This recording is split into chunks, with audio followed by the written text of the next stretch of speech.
So how would you sum up the New Age movement? I would say it's made up of people searching for supernatural experiences without any concept of danger or evil, drawing from any culture or religion from anywhere through any time in history. That's good. And what particularly drew you into the New Age movement? I was brought up with a belief in Eastern mysticism and meditation, and I suppose what's called karma.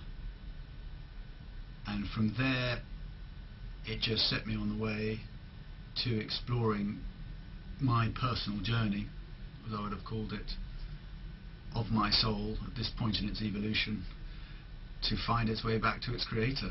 And that took me to all kinds of strange places, I suppose. And why didn't it take you to the church? Because my experience of church was devoid of the supernatural. It was people doing things. Might as well have been a golf club. That's why. And what did you find? What did you find in the New Age movement? Excitement, a sense of destiny, a sense that I was more than the job I did and the money I could make or the name I had. I could have a new name. I could have a destiny that went back to hundreds of lives. I could have been somebody in a past life. My future could be to fly through space and time, and everything is possible.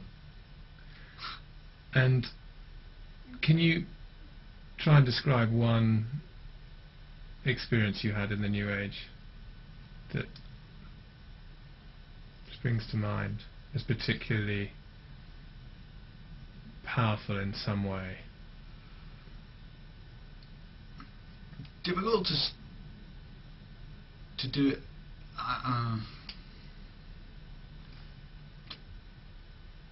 A little part of my journey, was into something called breatharianism.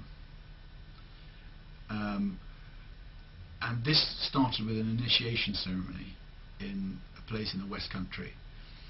The principle of this being that you could live, a human being could live on the energy from the earth and the air around you.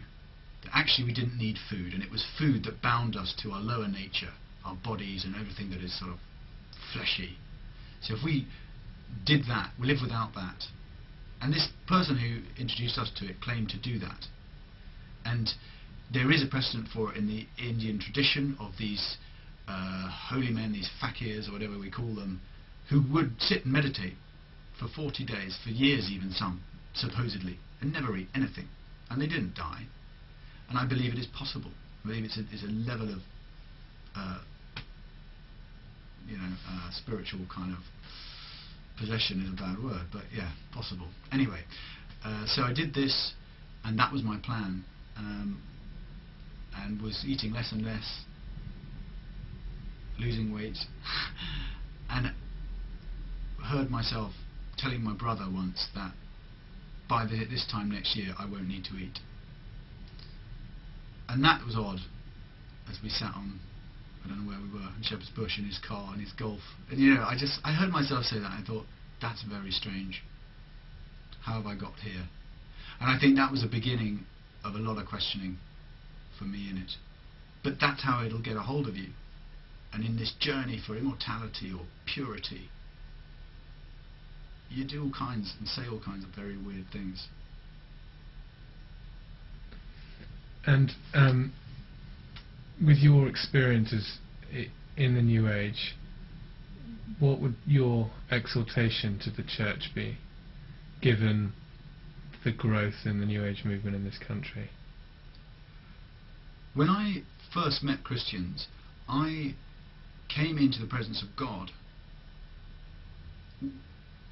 I was in a totally arrogant and ignorant, demonized place, and yet I was fully capable of experiencing this God, Yahweh, the power and presence, and to know that that was something different to the other spirits that I'd been influenced by and been in the presence of and played around with, or had played around with me more accurately. So I would say, don't underestimate that people who are spiritually attuned will know that God is real. I would also then say, don't be afraid of them. Don't just tell them that what they do is the enemy, is Satan, is the devil, because it doesn't make sense. What made the difference for me was people who loved me. People who didn't want to manipulate me, who didn't want my money. Nothing is free in the New Age. It's all love and light on the surface. Nothing is free. And there's something about the gentleness and the innocence of a Christian which will be patronized by a New Ager. But don't believe it's not incredibly impacting to somebody, because it's different. I think the main thing is not to be afraid. There is an enormous unknown in the New Age. There are so many different things. You're never going to know about all of them. But what is powerful and life-changing, and to somebody who's spiritually attuned, as somebody the New Age probably is to be in the presence of God, to see the power of God, to experience His Spirit. So you pray for them, for instance, and they'll love that. I mean, I got saved because I went to a Christian festival thinking, I'll add this to my collection. So many are like that. So don't be afraid. Pray for them and let God do it.